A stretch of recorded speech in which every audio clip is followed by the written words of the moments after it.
Hi guys, it's the Walking Zero Dead here, king of the anime and manga unboxers. So today I'm going to be doing a manga review for you guys, and it's going to be of Pluto.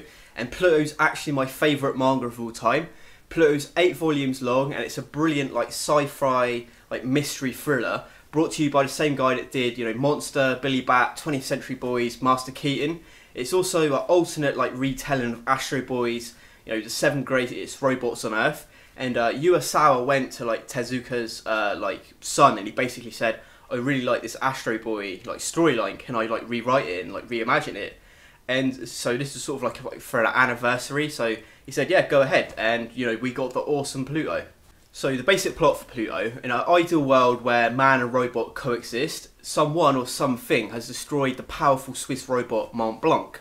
Elsewhere, key figure in robot rights is murdered, and the incidents appear to be unrelated, except for one very odd clue. The bodies of both victims have been fashioned in this really bizarre collage with horns sticking out of their heads.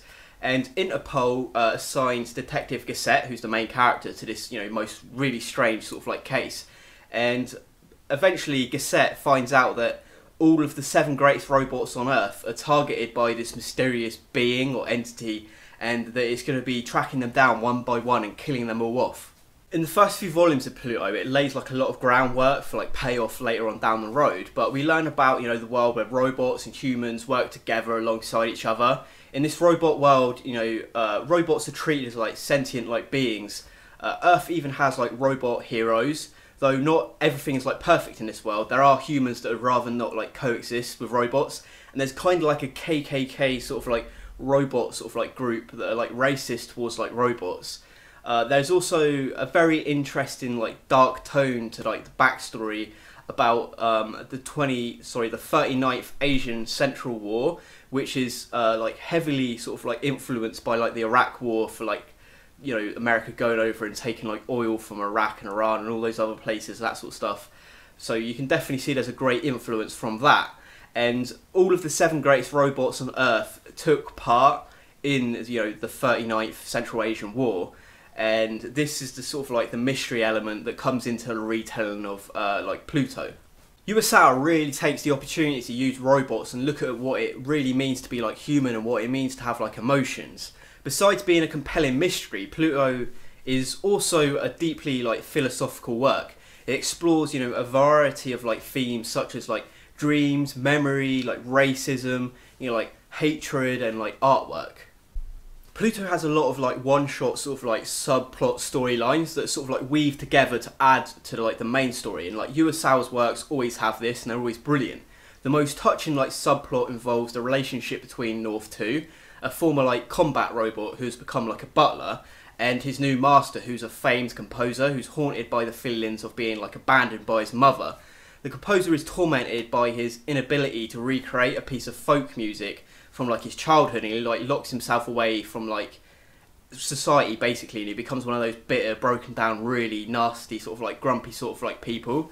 Meanwhile, North 2 is tormented by the memories of all the robots that he killed in the 39 Central Asian War, and North 2 is drawn to compose music and create music, but the composer refuses to teach him because he sees North 2 as a soulless machine, a killer. He sees him as a robot that can only imitate art and that he can't create art. And over time, these two form a bond and a mutual respect and understanding between the two of them, and it's absolutely brilliant, and it's one of my favourite parts of the entire manga series. The 2 main characters of Pluto are Detective Gazette and Atom, or Astro Boy. Also there is Pluto himself, but I don't want to go into Pluto because everything about Pluto essentially is a spoiler. But Gazette comes across as the normal middle-aged detective cop, despite actually being a robot. He has the same tangled emotions as us. He's stressed about his job, he's stressed about the fact that he doesn't spend enough time with his wife, and he's met with prejudice from the racist KKK robot group, and admiration from all his peers and all the other robots that really look up to him. Gazette also has a very mysterious, dark past, which brings a lot more depth to his character. Gazette goes to see this robot that has apparently killed a human, and he's locked away in this underground bunker, and they've like, you know, impaled him to a wall, and they don't want to shut him down because it's so dangerous. But in the world of Pluto, robots are not supposed to be able to kill, you know, humans. So Gissette goes to see, you know, this robot to, you know, find out like the psychology of a robot that's killed another human. So it adds, and you know, this weaves into Gissette's own dark, mysterious like backstory, which just makes his whole character so much more interesting. And overall, Gissette's, you know, one of these really likable characters that you really sort of like root for. Then you have Atom, or Astro Boy, you know, the most famous, the most advanced robot in the world, created by Dr. Tenma. The actual Dr. Tenma sees Astro Boy, or Atom, as a complete failure, and he basically just abandons him and leaves him, you know, completely alone. Atom is like a Pinocchio kind of like robot with very sort of like realistic sort of like emotions. He's very human-like, and his abilities amaze even Gissette, because basically the robots can always sense when someone's a human, but humans can't sense when, you know, there's a robot with them. But, you know, Gissette can't even recognise the fact that Atom is a robot. He thinks that he's a human at first when he meets him. And also Atom takes a back seat to being, you know, the main character, which is really interesting, you know, because, you know, it's an Astro Boy like retelling. So Gissette, for pretty much the most of this series, is the main character.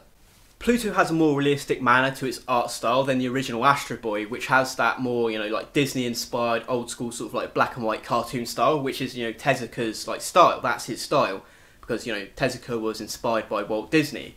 The art style is very, you know, expressive, and it contributes a great deal to the story.